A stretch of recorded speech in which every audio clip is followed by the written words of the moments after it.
Welcome to Fresh Talk Network.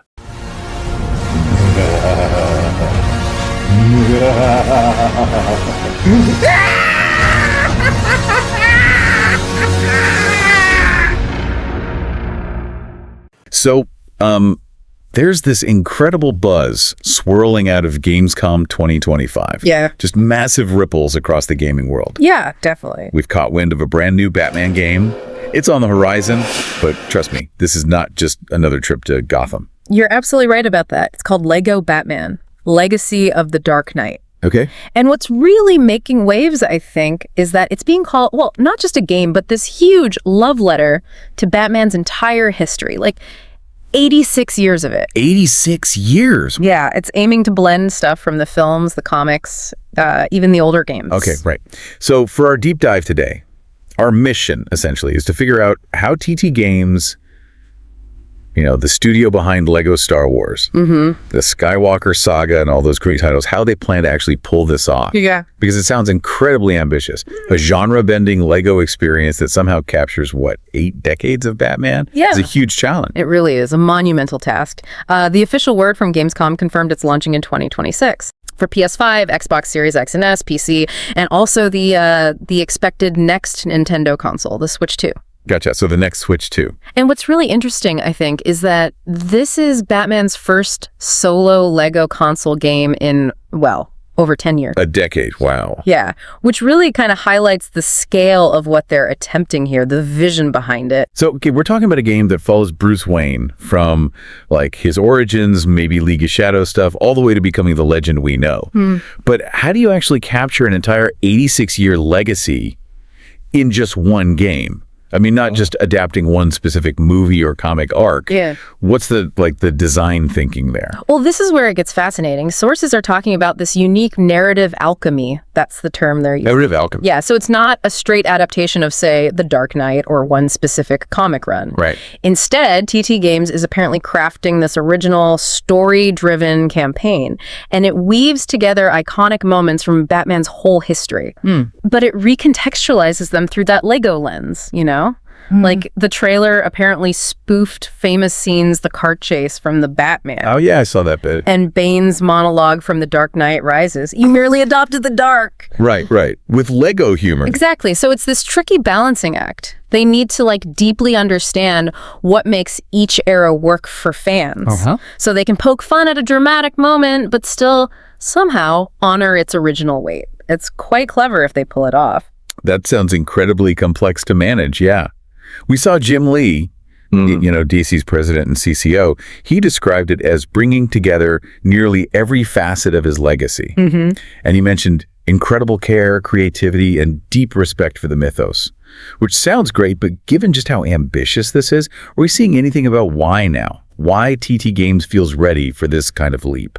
That's a really good point. And yes, if you connect the dots, a lot of sources are pointing towards a pretty significant restructure within TT Games itself. Oh, interesting. Yeah. Reports suggest they've moved on from previous toxic leadership, that they've finally switched to Unreal Engine. Right. I heard developers wanted that for ages. For over a decade, apparently. Yeah. And they've streamlined their development processes. So this internal shift, it seems, has kind of freed them up, empowered the studio to really innovate and push beyond what they've done before. Okay, that makes sense.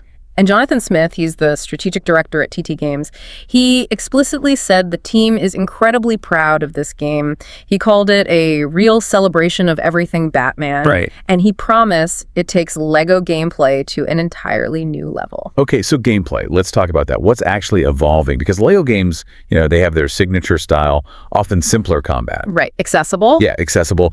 But there are these hints, like you mentioned, pulling from the more complex Batman Arkham style. Yeah. How are they going to integrate that more intricate combat, without losing what makes Lego games, Lego games? That's the million-dollar question, isn't it? Yeah. Sources suggest they are tackling it directly.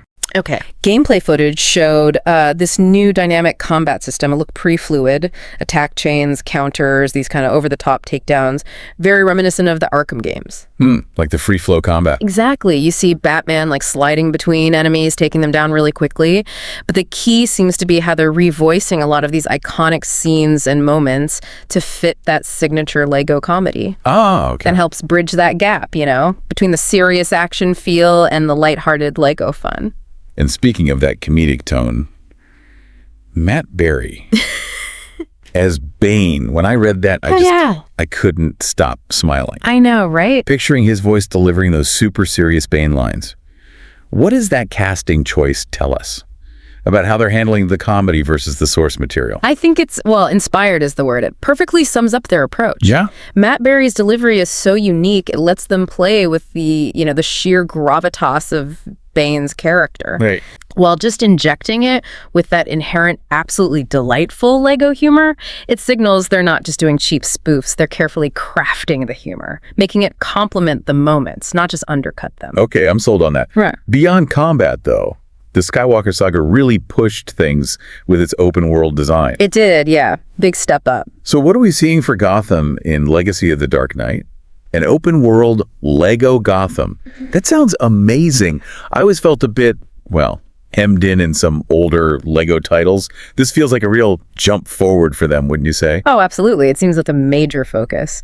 The game features a fully open world Lego Gotham City. Fully open. That's what they're saying. Described as this vast playground, bustling with crimes to stop, puzzles to solve. Nice. Hidden rewards, collectibles, all that stuff. You'll be able to grapple around, glide, or drive a whole range of iconic Bat vehicles. Batmobiles, Batcycles. Exactly. It's a huge expansion compared to previous titles. Way more freedom and exploration for the player. And it's not just Batman you play as, right? Yeah. That's always a big draw in these games. Yeah. The roster sounds pretty cool already. Yeah, the launch roster they announced looks good.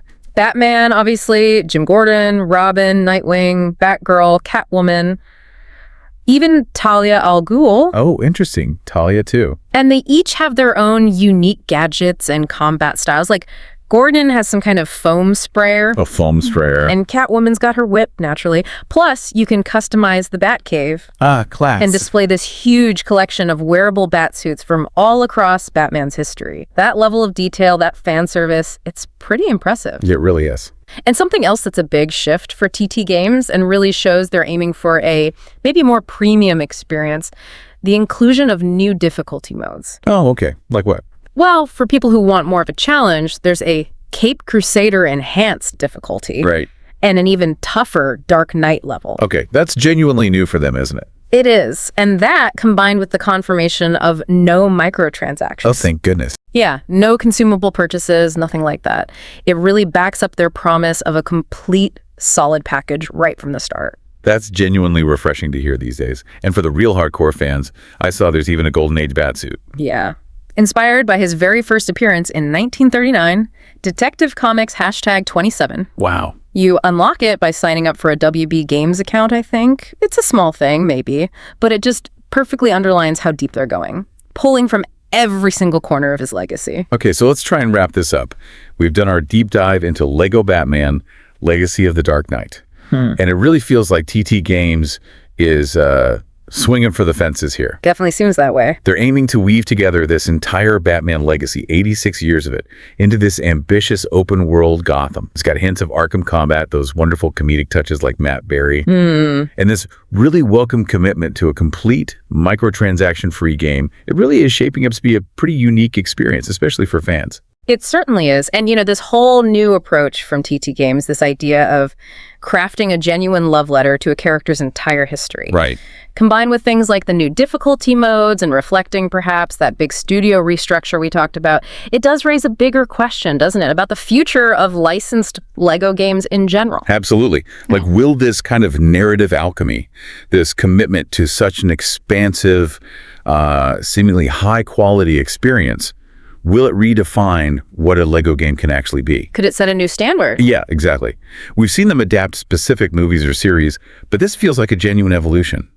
So the question for you, listening is, what other iconic pop culture legacies, maybe ones that also span decades, different movies, different comics, different interpretations, what would you love to see get this kind of comprehensive, deep dive Lego treatment next? After seeing what they're trying with Batman, the possibilities really do seem kind of endless now, don't they?